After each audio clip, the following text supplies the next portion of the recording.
Akhirnya saya menawarkan, bagaimana ya kalau yang dibaca itu kitab Bidayatul Hidayah, Ihya Ulumuddin yang menyusun Imam Al-Ghazali.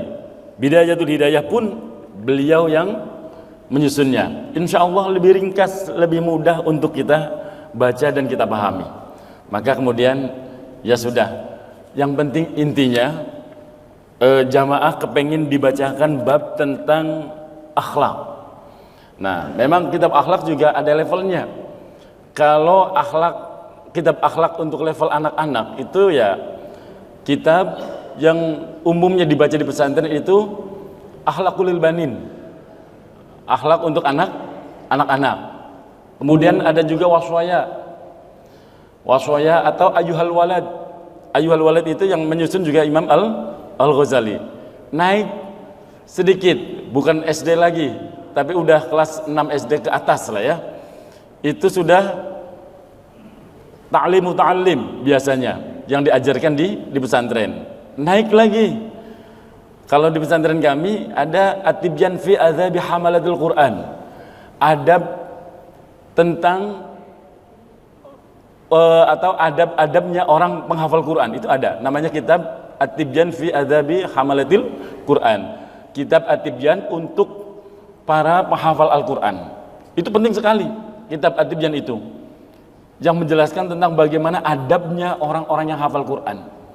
Karena hari ini itu banyak anak-anak yang sudah hafal Quran, dan orang tua sekarang pun animo, semangat mendorong anak-anaknya hafal Quran itu luar biasa, tinggi sekali. Tapi ada yang kadang kelewat, dikiranya kalau udah hafal Quran itu udah semuanya, udah segala-galanya. Oh, ntar dulu. Saya sering menyampaikan, sholat itu penting, tapi adab di dalam sholat lebih penting. Betul Pak? Sholat berjamaah di masjid itu penting, tapi adab di dalam masjid itu lebih penting. Baca Al-Quran penting, tapi adab ketika membaca Al-Quran lebih penting. Hafal Al-Quran luar biasa, tapi adab dengan Al-Quran lebih luar biasa. Lagi itu maksudnya. Makanya banyak orang yang maaf anak-anak maksudnya, yang sudah mulai gede juga banyak. Sekarang kan wah, pesantren-pesantren atau sekolah yang jualan program tahfidz banyak sekali. Tapi ada yang kadang nggak diperhatikan adabnya untuk mereka yang belajar menghafalkan Al-Quran, itu lebih penting. Itu namanya kitab At-Tibyan fi Adzabi Hamalatil Quran, untuk para penghafal Quran. Nah, kalau udah mulai tidak muda lagi, udah mulai dewasa, itu tingkatannya lebih tinggi lagi. Ya ini termasuk yang sedang ingin kita baca. Mau kitab Bidayatul Hidayah, atau yang sudah disyarahin oleh Syekh An-Nawawi, namanya Maraqil Ubudiyah. Itu ya syarahnya kitab ini, Bidayatul Hidayah. Ada yang kemudian lebih tinggi lagi, Ihya Ulumuddin, lebih tinggi lagi, Al-Hikam. Terserah. Bapak Ibu udah ada yang hatam ya? Salah satunya ya. Amin ya rabbal alamin ya.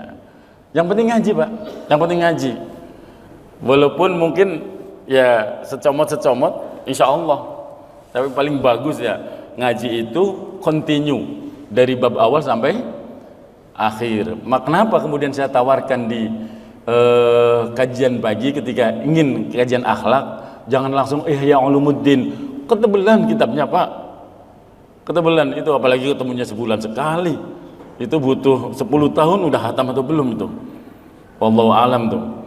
Baik, apalagi kemudian ngajinya 1 jam. Kalau udah lewat 1 jam duduknya udah gelisah, tambah-tambah lagi. Jadi ulah ngajinya yang kitabnya yang bukannya sederhana, ini kitab yang luar biasa. Sama yang menyusun adalah Al-Imam Al-Ghazali radhiyallahu an, namanya kitab Bidayatul Hidayah. Baik, mengawali ngaji pagi hari ini kita bersama-sama tabarukan bisyaratul Fatihah Ummul Quran, mohon kepada Allah Subhanahu wa taala mudah-mudahan ngajinya kita pagi hari ini Allah ridha, Allah berkahi, manfaat, menjadi ilmu yang bisa-bisa kita amalkan dalam kehidupan sehari-hari. Wabil khusus hal-hal yang terkait dengan akhlak dalam kehidupan sehari-harinya. Ala hadiniyah khususan alif hadal kitab Syekh Abi Hamid Muhammad bin Muhammad Al-Ghazali nafa'ana Allah jama'atina fi Masjid Asmaul Husna. Al-Fatihah. A'udzu billahi minasy syaithanir rajim. Bismillahirrahmanirrahim. Alhamdulillahi rabbil alamin. Ar-Rahmanir Rahim. Maliki yaumiddin. Iyyaka na'budu wa iyyaka nasta'in. Ihdinas siratal mustaqim. Siratal ladzina an'amta 'alaihim ghairil maghdubi 'alaihim waladdallin. Rabbi firli wa liwalidayya wa lil mu'minina amin. Jemaah yang dimuliakan Allah Subhanahu wa taala, ketahuilah bahwa kitab Bidayatul Hidayah termasuk kitab awal dari pondasi memahami ilmu tasawuf. Nah, maka setelah mengucapkan basmalah dan diawali dengan muqaddimah, Imam Al-Ghazali kemudian yang pertama kali dibahas tentang pentingnya niat dalam menuntut ilmu. Baik, kalau dibaca satu-satu takut kelamaan, jadi saya ambil setiap poin-poin pentingnya di dalam bab, setiap babnya saja. Jamaah yang dimuliakan Allah Subhanahu wa taala. Kemudian beliau setelah muqaddimah amma ba'd, yang pertama kali diingatkan adalah fa'lam ayyuhal haris. Ketahuilah wahai orang-orang yang mempunyai tekad kuat. Al-haris itu orang yang punya keinginan kuat. Al-muqbilu ala tibasil ilm, yang mencurahkan diri untuk mencari ilmu. Nah, alhamdulillah bapak-bapak dan kita semua mudah-mudahan kegolong yang ini, orang yang punya kesungguhan dalam mencari ilmu. Buktinya gelap-gelap belum subuh sudah keluar dari rumah. Untuk apa? Ke masjid. Setelah duduk sampai di masjid sholat berjamaah, masih duduk lagi untuk ngaji. Nah, mudah-mudahan kita kegolong yang ini. Al-mudhiru min nafsihi shidqar rukhbah, yang memperlihatkan dirinya keinginan yang kuat dan haus akan ilmu. Nah, makanya penting bagi kita itu untuk kemudian datang ke majelis ilmu dengan keinginan untuk benar-benar menambah wawasan, menambah pengetahuan, menambah ilmu. Kemudian wa faratal ta'attush ilai annaka in kunta tuqsidu bil ilmil munafasah. Diingatkan bila dirimu ingin mencari ilmu untuk tujuan persaingan wal mubahah, dan dapat menyombongkan diri, wa taqadduma 'alal aqrab, kemudian ingin mengunggulkan diri dari teman-teman selevelnya biar lebih kelihatan menonjol gitu kan. Wastimalata wujudin nasi ilaik, dan mencari ilmu itu tujuannya untuk mencari atau menarik perhatian orang lain, apalagi sampai wajam'at khutamid dunya. Cari ilmu itu tujuannya untuk dunia. Nah, makanya hati-hati Pak, kita sendiri nggak boleh mencari ilmu tujuannya untuk urusan dunia. Dan ini sering banyak yang salah kaprah ketika ada orang tua nyuruh anaknya sekolah, memilih lembaga pendidikan, kemudian tidak sedikit orang tua yang bilangnya begini, "Dek, kamu sekolah di sana saja, biar kalau udah lulus cari kerjanya gampang." Begitu ya Pak ya? Ada yang begitu. "Dek, sekolah di sana, biar kalau udah lulus cari kerjanya gampang." Itu kira-kira nyuruh belajarnya untuk nyari kerjaan atau nyari dunia Pak? Nah gitulah kira-kira ya. Nah, jawab sendiri aja, nggak usah saya jawabin. Maka udah diingatkan, kalau kita mencari ilmu tujuannya untuk persaingan agar dapat menonjolkan diri, menyombongkan diri, mengunggulkan diri di depan orang lain, di depan teman-teman, ingin mencari perhatian banyak manusia untuk mengumpulkan urusan dunia, maka fa anta sa'in fi hadmi dinik. Kata Imam Al-Ghazali, maka sebenarnya engkau hendak meruntuhkan agamamu. Hati-hati Pak, kalau ngaji tentang akhlak yang bersumber dari kitab-kitab ini, bagi orang-orang yang maaf-maaf hatinya belum siap, itu kayak ditempelengin Pak. Iya, seolah-olah selama ini kita itu, oh berarti belum benar ya, berarti harus ada yang diperbaiki. Emang iya begitu, tujuannya ngaji kan harus memperbaiki diri Pak.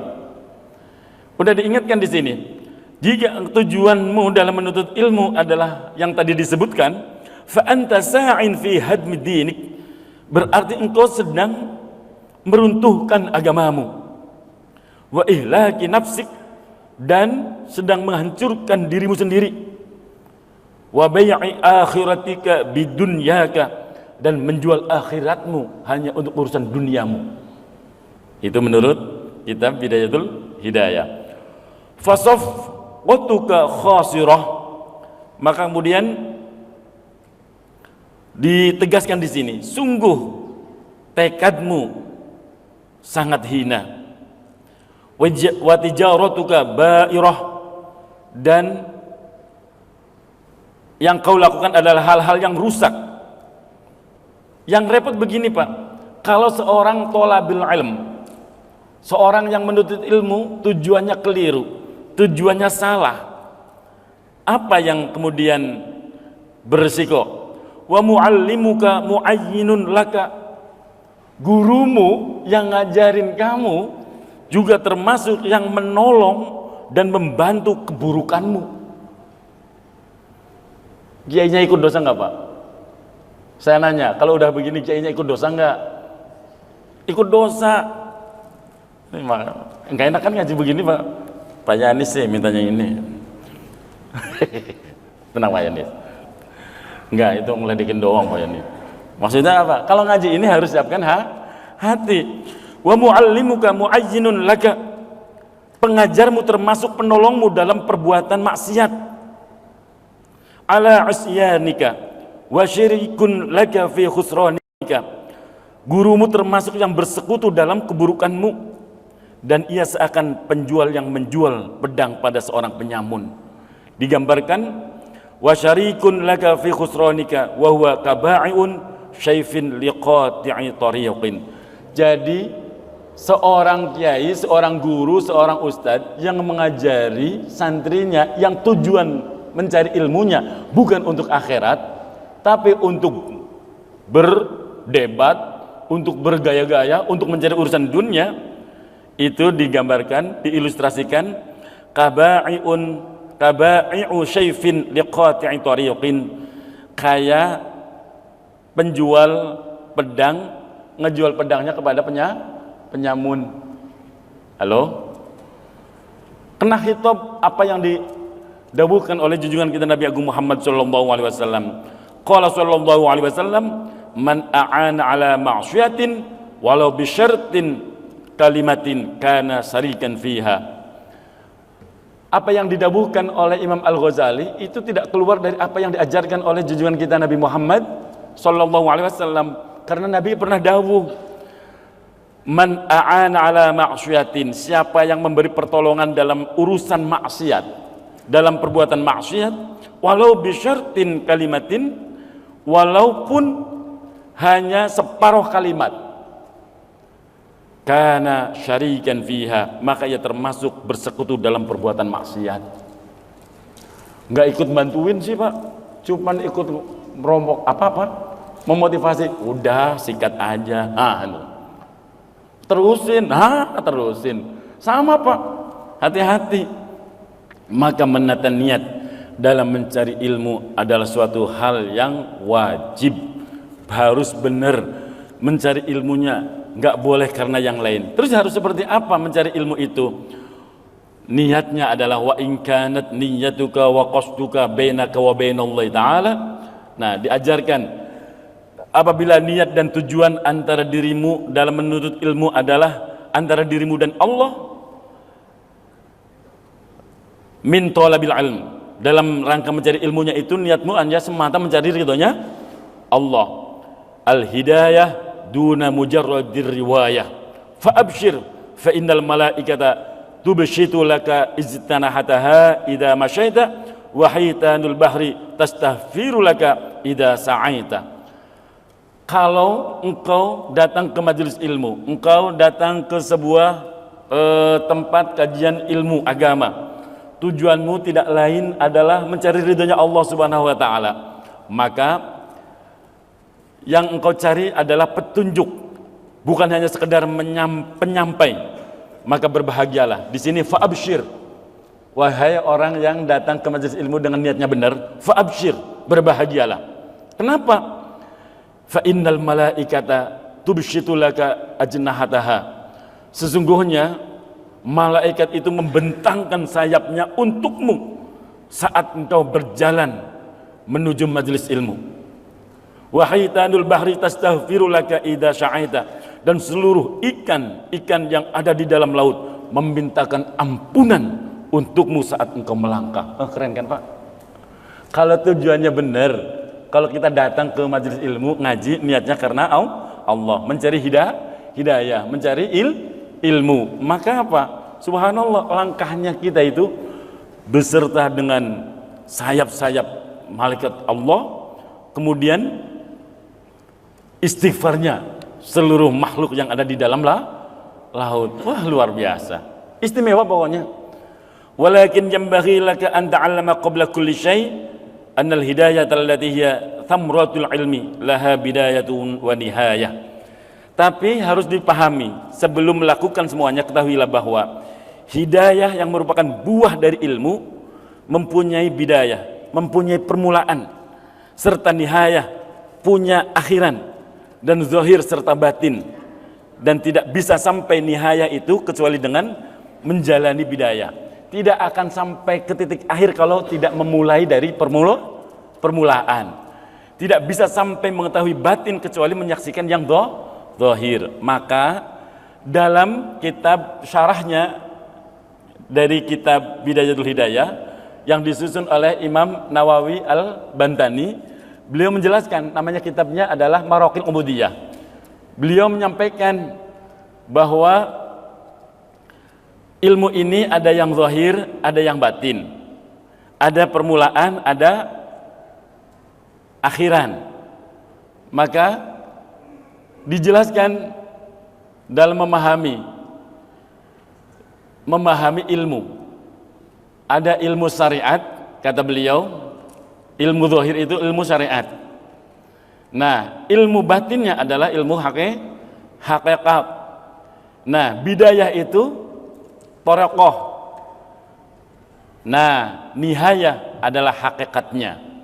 Jadi ada ilmu zahir, ada ilmu batin, ada bidayah, ada nihayah. Bagaimana cara memahaminya? Agak konsentrasi yang sekarang Pak ya, biar nggak keliru memahaminya. Supaya lebih mudah mengerti, mari kita coba ilustrikan. Imam Nawawi Al-Bantani, seorang ulama yang kita harus bangga sebagai warga Banten, walaupun kita datang dari berbagai daerah lah ya, tapi sekarang kita tinggal di Banten. Ada ulama yang sangat masyhur, namanya Imam An-Nawawi. Beliau adalah maha gurunya ulama-ulama Nusantara. Di dalam kitab Maraqil Ubudiyah memberikan analogi yang merupakan syarah dari kitab Bidayah Nihayah ini. Memberikan ilustrasi bahwa permisalan bahwa syariat itu ibarat perahu. Syariat itu ibarat perahu. Thariqah itu ibarat lautan, dan hakikat ibarat mutiara. Artinya apa? Seseorang tidak akan mendapatkan mutiara kecuali dari lautan, dan tidak bisa mengarungi lautan kecuali harus dengan perahu. Nah, ada juga para ulama yang mengibaratkan, memberikan perumpamaan dari ketiganya ibarat kelapa. Jadi ada syariat, ada hakikat, ada thariqah, ada hakikat. Ada yang mengilustrasikan itu seperti halnya kelapa. Syariat itu ibarat kulit kelapanya Pak, kulit luarnya. Thariqah itu ibarat dagingnya, buah kelapanya. Nah, setelah diparut, diperes, nah diambil minyaknya. Nah, minyaknya yang terkandung dalam daging kelapa itu yang disebut dengan hakikat. Nah, analogi tersebut juga banyak disebutkan dalam beberapa kitab tasawuf, di antaranya Kifayatul Atqiya wa Minhajul Asfiya yang disusun oleh Imam atau As-Sayyid Bakri bin Muhammad Syata Ad-Dimyati. Ini yang mengarang kitab I'anatut Thalibin. Nah, perahu itu sebagai sebab untuk mencapai tujuan dan penyelamat dari tenggelam. Lautan itu tempat atau tujuan mutiara berada, sehingga mutiara tidak akan bisa ditemukan kecuali di dasar lautan, dan tidak akan bisa mengarungi lautan kecuali harus dengan perahu. Itu yang diajarkan oleh Imam Al-Ghazali, bahwa belajar ilmu, ternyata ilmu itu ada ilmu syariat, ilmu thariqat, hakikat, dan nanti level yang paling tinggi adalah ma'rifat. Nah, sedikit saja Pak, biar tidak ngawang atau apa sih maksudnya, sedikit saja. Syariat itu apa sih? Saya nukilkan dari kitab Mi'rajut Tasawuf ila Haqaqatit Tasawuf. Syariat itu adalah pembebanan pada aspek zahir. Jadi wajib, sunnah, makruh, perintah-perintah Allah, mubtilatus sholah, wajibatus sholah, itu semuanya yang terkandung dalam aturan zahir dalam kita melaksanakan ibadah, itu namanya syariat Pak. Kalau thariqah adalah memperbaiki aspek-aspek batin untuk mempersiapkan terbitnya cahaya hakikat. Nah, sementara hakikat adalah penyaksian atau musyahadahnya seorang hamba terhadap al-haq kepada Robnya di dalam manifestasi tajalli yang zahir. Mulai puyang nih pasti ibu-ibu nih. Pokoknya begitulah. Jadi syariat itu untuk memperbaiki aspek zahir, tarekat itu untuk memperbaiki aspek batin, dan hakikat untuk menghiasi ruh. Sarair itu sesuatu yang rahasia di dalam diri seorang hamba. Konkretnya begini, kita semua beribadah melakukan yang wajib, yang sunnah, kemudian meninggalkan yang haram. Kita meninggalkan yang haram. Nah, jamaah yang dimuliakan Allah Subhanahu wa taala, itu semua adalah ranah syariat pada aspek zahir. Melaksanakan yang wajib juga di dalamnya ada syarat wajib, syarat sah, rukun, mubtilat, dan semuanya banyaklah. Itu ranah fikih itu ya. Dan sunnah-sunnah yang dicontohkan oleh junjungan kita Nabi Muhammad Sallallahu Alaihi Wasallam yang akan menyempurnakan kewajiban atau ibadah yang wajib. Kemudian meninggalkan yang makruh, jangankan yang haram, yang makruh aja ditinggalkan. Nah, itu semua adalah ranah syariat, aspek zahir. Ketika engkau masuk ke thariqah, mengamalkan zikir, mengamalkan wirid-wirid tertentu, itu namanya suluk, proses penyucian jiwa dengan bimbingan, nggak boleh sendiri, dari mursyid, dari guru. Jangan asal zikir, jangan asal bacaan, harus ada tuntunan dan harus ada yang menuntun.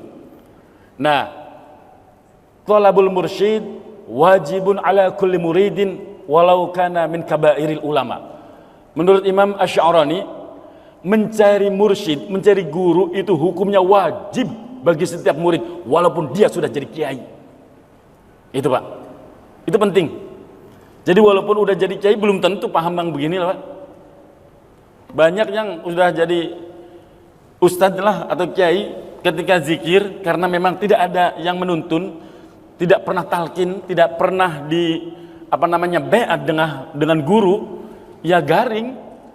Perhatian nih Pak, ada orang mimpin zikiran, ketika ngucapin atau menzikirkan kalimat tauhid, la ilaha illallah, la ilaha illallah.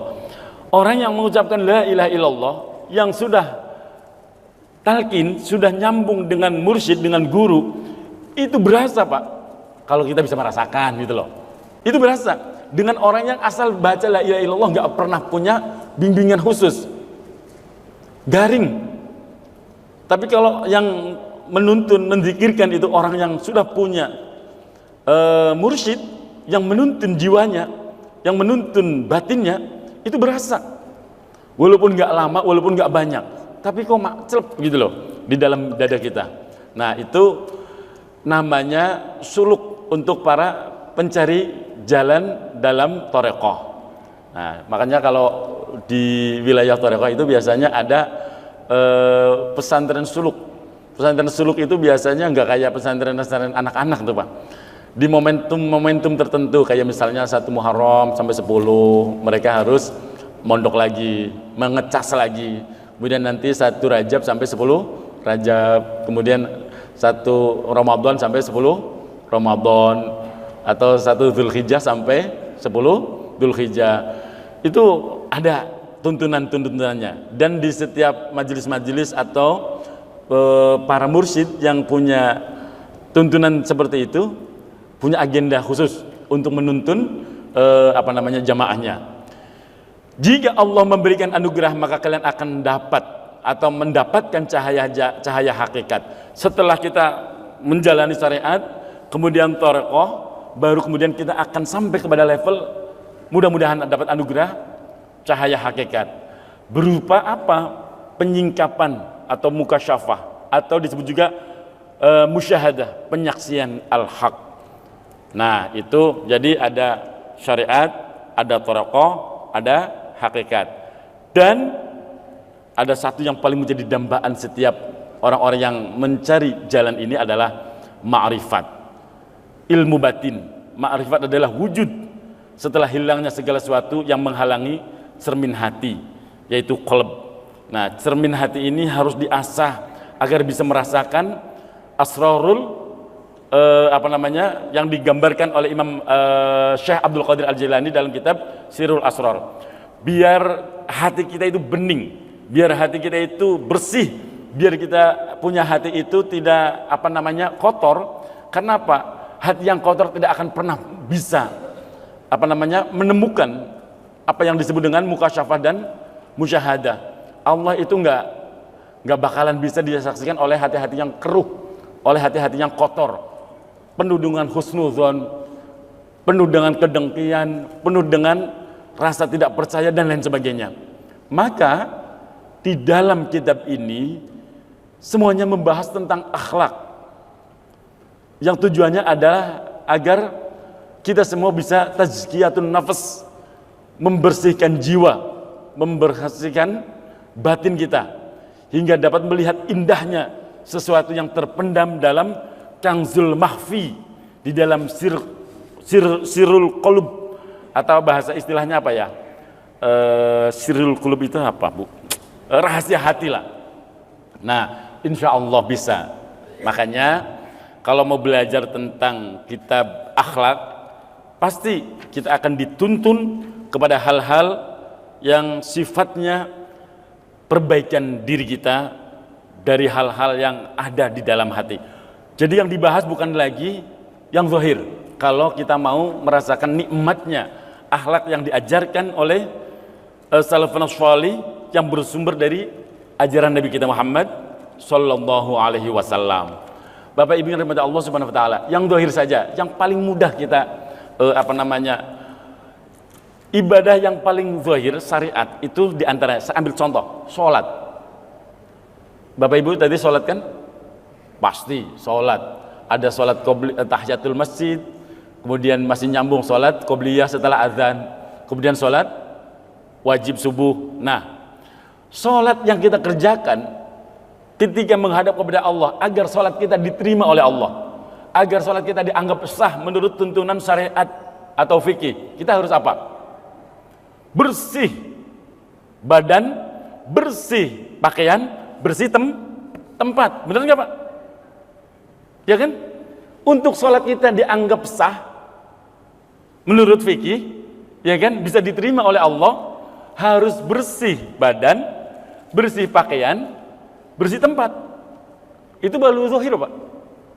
Kalau kita kepengin bisa merasakan tawajjuh ilallah, musyahadah, melihat Allah, maka bukan hanya zahirnya saja yang harus bersih, Pak.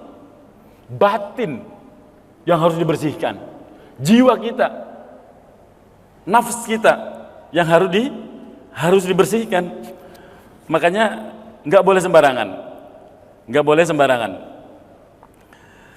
Untuk benar-benar kita kemudian belajar tentang ilmu ini. Karena apa? Yang akan kita tuntun, yang akan kita ingatkan selalu adalah kehati-hatian dalam kita menjaga hati. Karena apa? Untuk mencapai kepada level orang yang dicintai oleh Allah dan menjadi level yang kita dambakan setiap hamba, yaitu menjadi kekasih Allah, hati itu mutlak harus bersih, Pak. Suudzon saja bisa menjadi penghalang. Suudzon, Pak. Suudzon adalah sesuatu yang sifatnya prasangka. Prasangka itu biasanya adanya di mana, Pak? Di hati. Prasangka itu bisa jadi dosa kalau udah keluar dari lisan, Pak. Prasangka itu akan bisa menjadi dosa kalau sudah keluar dari lisan. Tapi kalau prasangka masih di dalam hati, kalau untuk orang awam belum dosa.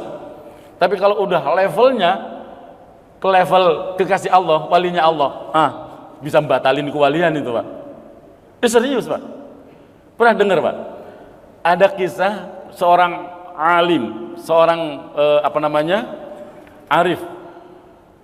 Suatu ketika melihat seseorang sepasang laki-laki dan perempuan duduk di sebuah pinggir danau. Jangan dibayangin kayak danau yang ada di sekitar sini, Pak, ya. Pokoknya di danau lah, ya. Entah danau Cipondoh boleh. Danau di sini mana lagi, Pak? Cari aja lah danau sendiri. Siang-siang ada sepasang sejoli duduk di pinggir danau. Di samping dua orang ini ada botol yang tidak jauh dari tempat duduk mereka, di sampingnya lah sebut saja. Nah, orang ini yang melihat, pikirannya langsung negatif saja. Orang itu ya nggak lihat tempat, di hati doang, ngomongnya di hati doang. Siang bolong, berdua-dua, maksiat kok siang bolong. Di sampingnya botol lagi, pasti minuman keras, gitu kan? Subhanallah, bicara begitu itu orang yang sudah alim ini. Beberapa saat kemudian, ternyata tidak jauh di tengah danau itu, nggak terlalu tengah banget, ada beberapa orang anak yang lagi bermain sampan, bermain perahu. Pakilah itu 5 orang. Nah, tiba-tiba tenggelam tuh sampannya atau perahunya. Spontanitas anak muda yang lagi berdua-dua itu terjun ke danau itu, berenang dan menyelamatkan 3 orang dari 5 orang yang tenggelam itu. Setelah diselamatkan 3 orang, maklum tangannya cuma 2 kan, bisa menyelamatkan 3 orang. Yang 2 kemudian gak sempat diselamatkan. Beliau langsung nyamperin orang yang tadi berpikiran negatif tadi. Wahai orang yang merasa paling benar, aku sudah menyelamatkan 3 orang. Yang 2 itu tugasmu. Wah, maplok gitu, Pak. Padahal itu bicara di dalam hati, ketahuan. Ternyata yang dianggap orang yang lagi maksiat lebih ngerti, lebih alim daripada yang berprasangka.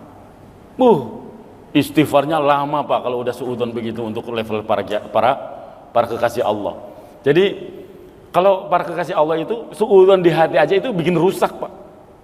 Apalagi sampai diobrolin di warung kopi sambil kongres.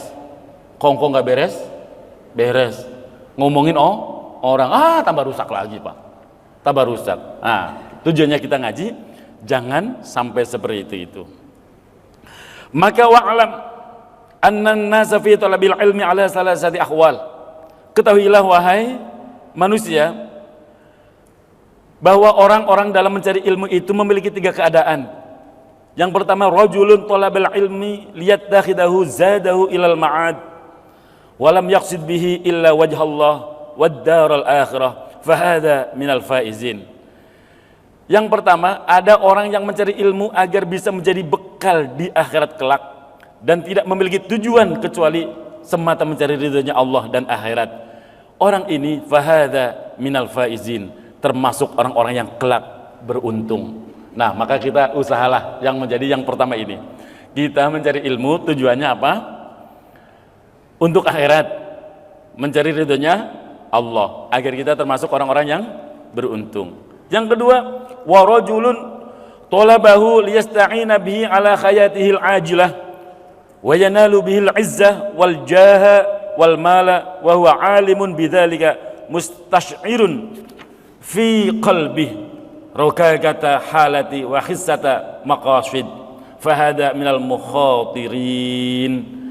Nah, kemudian digambarkan yang kedua, orang yang mencari ilmu agar bisa ia manfaatkan untuk kepentingan dunianya dan memperoleh kemuliaan dunia, pangkat serta harta. Ia sadar akan niatnya, bahwa niat itu tidak tepat, malah kategorinya udah mendekati salah. Niat yang ada di dalam hatinya itu nggak tepat. Sadar akan ketidakmampuannya dan hina tujuannya karena urusannya dunia. Orang ini termasuk orang-orang yang mengkhawatirkan, minal mukhatirin, orang-orang yang mengkhawatirkan. Nah, fa in ajaluhu qabla taubah khifa alaihi min su'il khatimah. Bila mati dan matinya itu belum taubat dari tujuan itu, dikhawatirkan dia tertimpa su'ul khatimah. Nah, makanya kalau udah kadung pernah nyuruh anak suruh belajar, kok tujuan dan niatnya kurang pas, ya mumpung masih hidup, suruh benahin, atau kita benahin niatnya. Karena apa? Dituntut untuk dibawa taubat. Nah, bila ia kebetulan bisa bertaubat sebelum mati dan mau mengamalkan ilmunya serta menebus kekurangan yang ia lakukan, maka ia dapat bersama orang-orang yang beruntung tadi, bisa menyusul orang yang beruntung tadi. Karena apa? Sesungguhnya orang yang bertobat dari dosa seperti orang yang tidak punya dosa sama sekali. Fa innat taiba minadz dzambi kamal la dzambalahu. Orang yang bertobat dari dosa seperti orang yang tidak punya dosa sama sekali. Jadi is okay lah, dulu masih terobsesi dengan urusan dunia. Ya namanya manusia, wajar. Nah, kalau udah kadung jangan keterusan. Ya ngerem lah, diperbaiki niatnya, diperbaiki sesuatu yang salah di dalam perjalanan itu. Kemudian yang ketiga, warajulun salisun istahwada alaihi syaitan. Nah, ini yang paling mengerikan, Pak. Golongan yang ketiga dari orang yang menuntut ilmu adalah istahwada alaihi syaitan, orang yang disukai, yang dikuasai setan. Orang yang dikuasai setan, istahwada, dikuasai setan. Fattakhadha ilmahu dzari'atan ila takatsuri bil mal. Ia menjadikan ilmunya sebagai alat untuk memperbanyak harta. Wattafakhuri bil jah, menyombongkan diri dengan pangkat dan mengistimewakan diri dengan banyaknya murid. Wa ta'azzuzi bi kasratil atba'. Jadi merasa sukses kalau jamaahnya ribuan, kalau jamaahnya minimal ratusan, kalau puluhan merasa belum sukses. Jadi mengukur kesuksesan kalau dia sudah menjadi orang yang tenar, terkenal, kemudian kemana-mana disambut oleh ratusan bahkan ribuan orang. Bukan itu, hati-hati. Yadkhulu bi ilmihi kulla madkhalin raja'an ayuqda minad dunya watruhu. Nah, disebutkan di sini dengan ilmunya ia melakukan setiap hal-hal agar keinginan dunianya dapat terpenuhi. Bersamaan dengan itu ia merasa punya tempat di sisi Allah, tapi dia merasa paling dekat dengan Allah. Nah, karena mempunyai tanda seperti tanda ulama, perilakunya seperti ulama, jubahnya jubah ulama, udeng-udengnya atau udeng-udeng, Pak. Imamah kalau bahasa Arabnya. Imamahnya ulama. Tapi orientasinya semuanya dunia, hati-hati. Dalam berpakaian dan bicaranya, dikit-dikit sedep lah pokoknya. Bersamaan dengan itu dia zahir dan batinnya tamak pada dunia.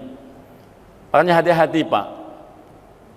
Saya pernah menyampaikan kepada beberapa teman ketika kemarin yang sampai hari ini pun masih seru, masih terjadi hal-hal yang ya rame di dunia medsos. Tapi mudah-mudahan sih Bapak Ibu nggak ikut-ikutan ya, nggak ikut-ikutan Pak. Tentang apa tuh yang lagi rame Pak? Tentang nasab ya? Nggak usah ikut-ikutan lah, ngapain? Paling tidak saya sering mengingatkan, nggak penting-penting amat. Wong kita tidak pernah bisa memilah dan memilih dari rahim siapa kita akan dilahirkan, lewat sperma siapa kita akan dijadikan. Itu hak prerogatif Allah, betul? Nah, saya melihatnya begini, ibu-ibu kenal Abu Jahal? Ibu-ibu, saya nanya ibu-ibu dulu, kenal Abu Jahal? Kenal di mana? Iya, pernah dengar Abu Jahal? Pernah, kalau dengar pernah, kenal, nggak percaya, kenal. Suka sok kenal ya. Pernah dengar Abu Jahal? Abu Jahal itu kurang jahat apa dalam sejarah itu? Tidak ada perilaku yang diceritakan dari kelakuannya Abu Jahal kecuali apa? Yang sangat membahayakan dan merugikan Nabi. Tidak ada ikhtiar yang dilakukan oleh Abu Jahal kecuali ingin membunuh Nabi, kan begitu? Ya kan?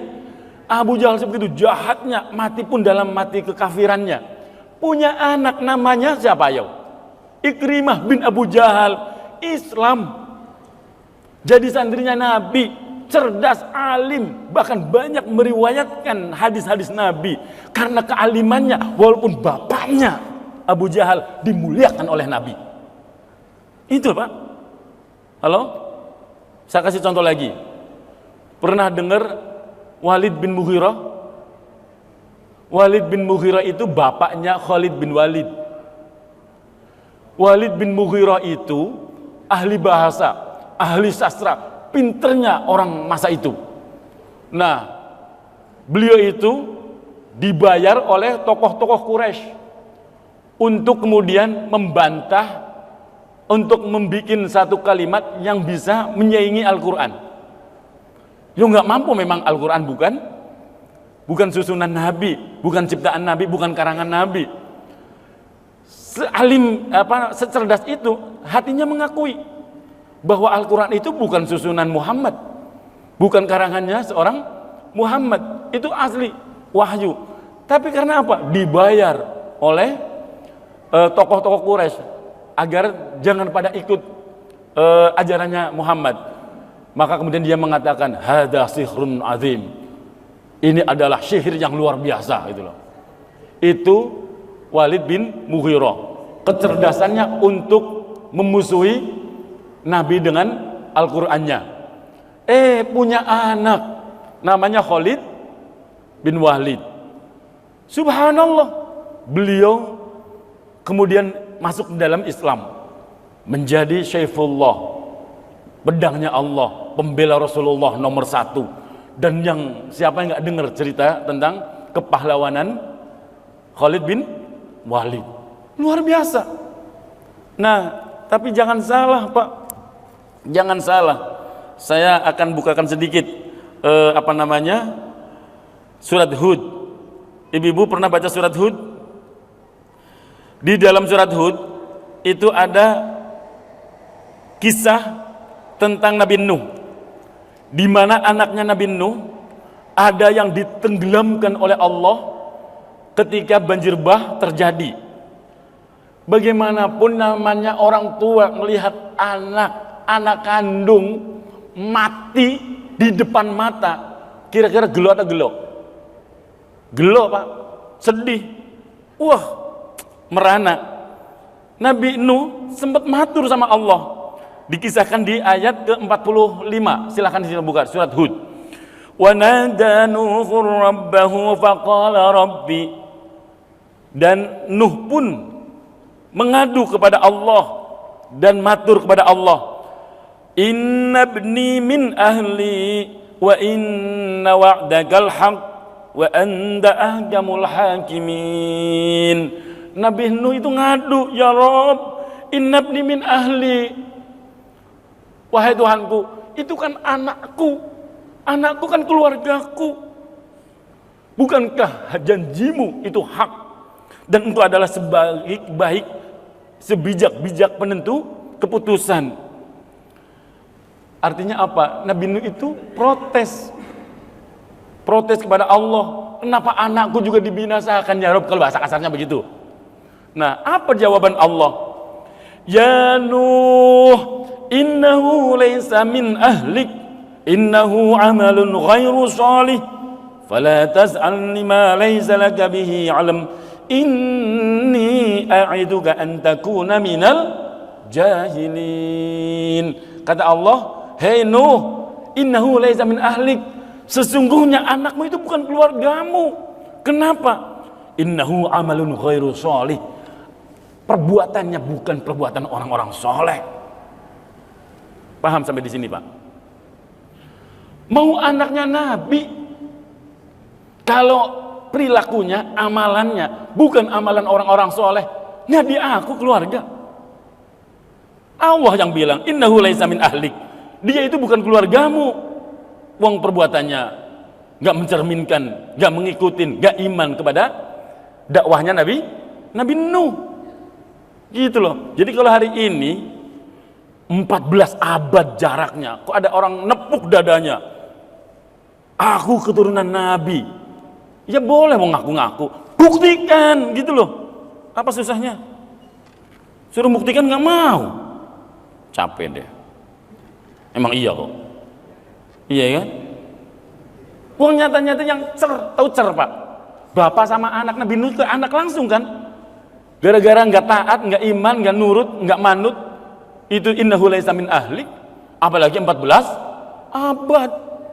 Ya harus ada pembuktian. Wong jeung Nabi Muhammad sallallahu alaihi wasallam, Pak Bu, ketika beliau mengaku atau mengikrarkan bahwa dirinya adalah nabi, ketika Nabi Muhammad sallallahu alaihi wasallam mengikrarkan, memproklamirkan kenabian dirinya, itu Nabi dituntut oleh orang Yahudi. Pembuktian. Orang Yahudi itu minta bukti. Karena orang Yahudi itu mempercayai, meyakini, tidaklah seseorang diutus menjadi nabi kecuali ada terah yang nyambung kepada Abal Ambiya. Siapa itu Abal Ambiya? Bapaknya para nabi. Nabi Ibrahim. Loh, kamu ngaku-ngaku nabi. Kalau toh ada nabi yang layak, ya keturunan dari garis kami, kata orang-orang Yahudi. Kamu ada enggak terah dari Nabi Ibrahim? Ternyata Nabi mampu membuktikan. Nabi membuktikan dari jalur nasab. Silahkan baca sendiri untuk jalur nasab itu di kitab Al-Barzanji itu. Kitab Al-Barzanji, Maulid Barzanji itu cerita tentang nasabnya Nabi, kesesuaian nasab Nabi. Makanya kalau ada Maulid Nabi kemudian dibaca Maulid Al-Barzanji, itu lagi menceritakan tentang silsilah Nabi, sirahnya, sejarahnya Nabi. Al-jannatu wa na'imuha za'adul liman yusalli wa yusallim wa yubarik alaihi. Hafal ya Pak ya? Hafal. Bismillahirrahmanirrahim. Abtadi'ul imla'a bismi dzatil aliyah mustadiran faidul barakati ala ma ana lahu wa aula. Oh, hafal semua, luar biasa. Hafal di luar kepala. Nah, perjanjiannya di mana, kepalanya di mana. Nabi Muhammad mampu membuktikan secara nasab. Beliau Muhammad bin Abdullah bin Abdul Muthalib, terus sampai kepada Adnan, dari Adnan sampai kepada Nabi Ibrahim, Nabi Ibrahim sampai kepada Nabi Adam, itu jelas sekali.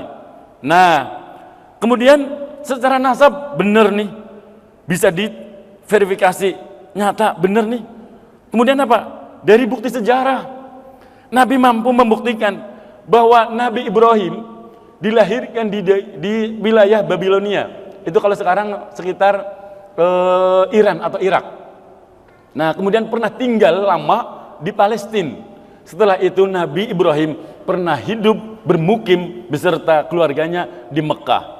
Buktinya mana? Ada maqam Ibrahim, ada Zamzam, ada Safa Marwah.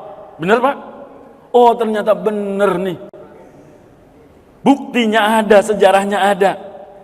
Setelah semuanya valid, terverifikasi dan benar dan sah, itu terserah mereka mau percaya monggo, nggak percaya ya sudah. Begitu pula yang orang hari ini ngaku menepuk dadanya, di darahku mengalir darah suci, boleh buktikan dulu.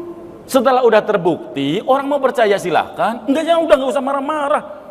Lo nggak percaya kalau dipaksa. Zaman Nabi yang nggak percaya juga banyak, apalagi lo. Bahasa kasarnya begitu loh Pak. Terus kenapa jadi loncatnya ke bab nasab? Ya kita lagi ngaji bab tentang Bapak Ibu. Artinya apa? Kembali tentang ilmu lah ya. Kalau jangan kebanyakan ntar, wah si Ustadz ini ngomongnya udah kalau begini bikin saya jadi menggeliat. Kenapa? Saya lebih menitik beratkan akhlak Pak. Keturunan siapa kek? Asal alim, berilmu, adabnya bagus, akhlaknya bagus, wajib dihormati. Intinya itu yang ingin saya sampaikan. Walaupun ngakunya keturunan ulama, kiai ajengan sekalipun, bahkan mungkin nasabnya ningrat karena dia adalah keturunan dari bangsawan, kok akhlak dan adabnya nggak ada, goblok lagi, yang usah dihormati. Apaan? Lah mau diambil apanya? Penggoblok. Makanya kan aneh. Gara-gara goblok kan yang didakwahkan tentang nasabnya. Coba kalau alim, pasti yang disampaikan ilmunya. Paham kan Pak di sini? Kalau alim, pasti yang disampaikan ilmu. Kalau alim, gara-gara nggak alim, akhirnya apa? Cuma nepuk dada. Yang seperti itu berarti nggak ada akhlak. Intinya itu. Bapak Ibu yang dirahmati Allah Subhanahu Wa Taala. Ini yang ingin saya sampaikan. Jadi penting kenapa kita harus belajar akhlak. Nah, jangan sampai seperti orang yang ketiga tadi, golongan orang yang mencari ilmu tapi seperti yang ketiga, orang yang dikuasai oleh setan, ia menjadikan ilmunya sebagai alat untuk memperbanyak harta, menyombongkan diri dengan pangkat dan mengistimewakan diri dengan banyak muridnya, gitu loh kan. Bicaranya tentang akhirat, kelihatannya kaya-kayaan itu tadi, jubahnya, udeng-udengnya, pakaiannya semuanya, tapi semuanya adalah tamak untuk kepentingan dunia. Jangan sampai seperti itu. Ini yang ingin saya sampaikan. Bukan berarti lagi menilai orang, enggak penting menilai orang. Aziz lagi ngajarin diri sendiri, Ziz. Nggak usah banyak ngomong loh. Yang penting akhlakmu dijaga. Ilmu pas-pasan nggak apa-apa. Bahkan Sayyid Muhammad Alawi Al-Maliki itu pernah ditanya, lebih seneng mana ya Sayyid? Orang yang nggak terlalu pinter tapi akhlaknya bagus dibanding orang yang pinter banget, pakai banget pinternya tapi nggak punya akhlak. Beliau menjawab, aku lebih menyukai, menyenangi, mahabbah kepada anak yang atau santri yang orang yang secara ilmunya pas-pasan tapi adabnya tinggi, akhlaknya tinggi, daripada ilmunya banyak, cerdas, pinter, alim tapi nggak punya akhlak. Nah, kenapa? Terancam orang yang istilahnya mencari ilmu tapi orientasinya untuk dunia, dan kelihatannya bicaranya agama tapi orientasinya hanya urusan duit. Ya ayyuhalladzina amanu lima taquluna ma la taf'alun kabura maqtan indallahi an taqulu ma la taf'alun. Nah, jangan sampai minal halikin. Minal halikin itu apa? Termasuk orang-orang yang rusak. Wa minal muhqa maghrurin, termasuk orang-orang yang bodoh dan tertipu. Karena apa? Ya, cuman casing doang. Casingnya casing kiai, casingnya casing ustadz, casingnya casing ulama, nggak taunya. Nah, makanya hati-hati Pak. Sering ini saya ingatkan kembali bahwa mencari guru itu penting, dan carilah guru yang punya empat kriteria ini. Ini saya sampaikan kembali, tapi saya percepat aja karena pernah saya sampaikan di majelis ini. Carilah guru yang punya 4 kriteria ini. Yang pertama, muayyadun binuril basyirah. carilah guru yang paham, peka basyirahnya, paham, memahami kondisi muridnya. Karena setiap orang beda-beda kemampuannya. Tidak semua murid suruh zikir sepanjang malam, ribuan jumlahnya. Model kita mah kayaknya nggak bakalan sanggup Pak ya. Nah, model kita Pak cukup yang 10 kali itu kan, 3 kali itulah. Itu pun habis sholat 5 waktu, jangan tengah malam. Setiap muridnya itu beda-beda, nggak semuanya mampu puasa, nggak usah disuruh puasa setiap hari. Model kita mah Senin Kamis aja kadang nawar gitu kan. Nah, carilah guru yang muayyadun binuril basyirah, peka batiniyahnya, basyirahnya. Jadi paham. Nah, model Aziz nih, malas puasa, malas zikir. Ya udahlah, yang penting dibaca ya Aziz, seikhlasnya. Alhamdulillah. Seikhlasnya. Kalau udah ada kiai ngomong begitu, nggak usah sok-sokan. Berapa kali kiai? Nanya lagi berapa kali. Sudah dibilangin, baca ya seikhlasnya. Lo kok pakai nanya berapa kali? Itu namanya minta jumlah. Giliran dikasih 100 kali, banyak sekali. Banyak sekali. Tadi minta berapa kali? Gitu. Kalau dikasih sesuatu sama orang alim, sama guru, sama kiai, ya udah sami'na wa ata'na. Dibaca ya Ziz, siap kiai, seikhlasnya. Siap, insyaallah bismillah. Itu aja udah. Terus pakai nanya, pakai puasa enggak kiai? Pakai puasa. Iya, pakai puasa. Giliran dikasih puasa nyerah. Apaan? Ya gitu. Kadang ada orang-orang seperti itu, sok-sokan kalau datang ke kiai itu. Lah udah, muayyadun binuril basyirah. Yang kedua, cari guru yang zahidun bid dunya, zuhud pada dunia.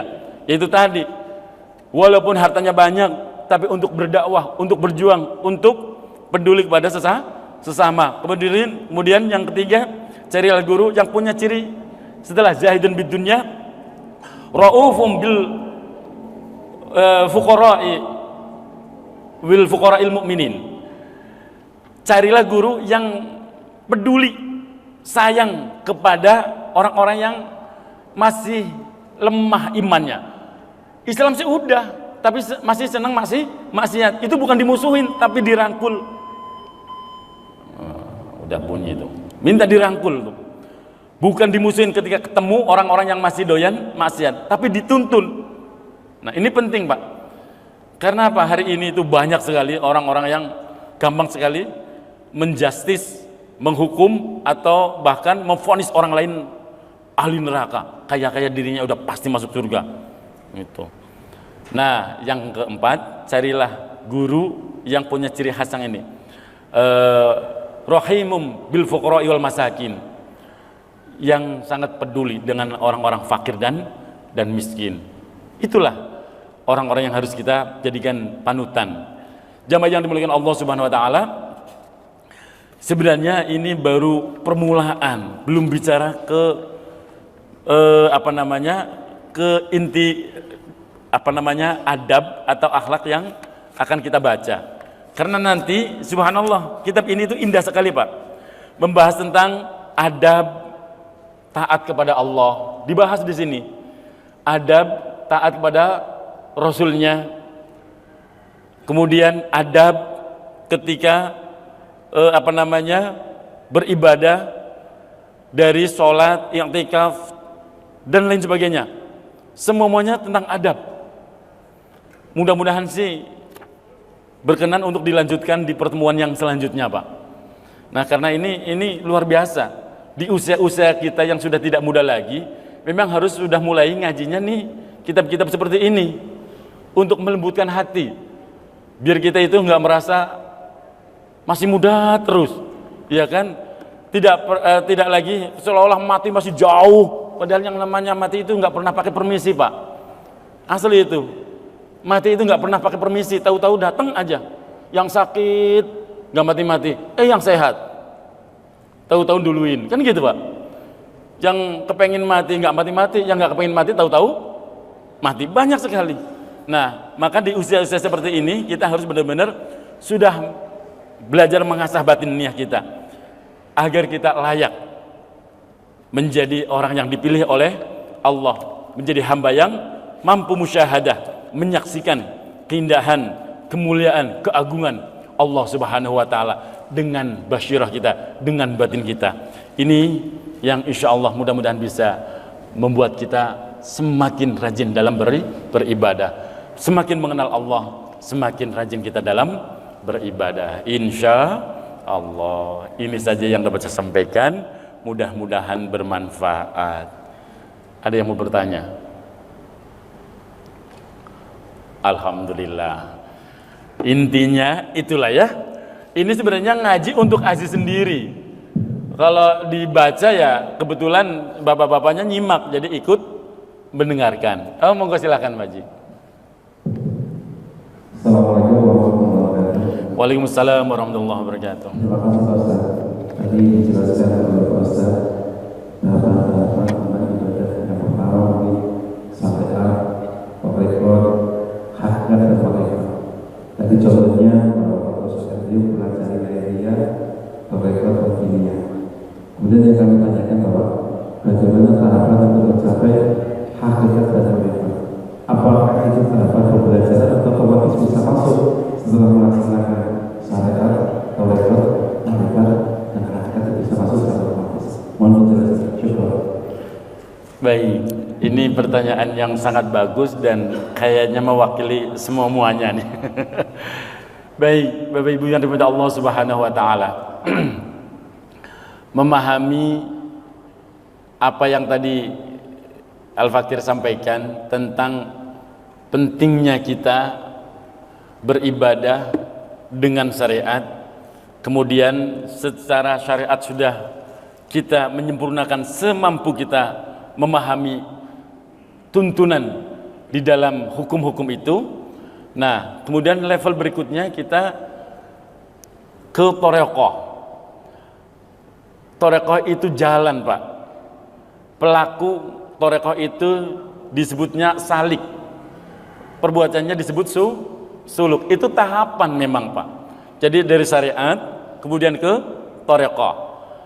Kemudian sampai kemudian lebih baik lagi menata batin, menata rasa, menata diri untuk benar-benar bisa merasakan setiap nikmatnya ibadah.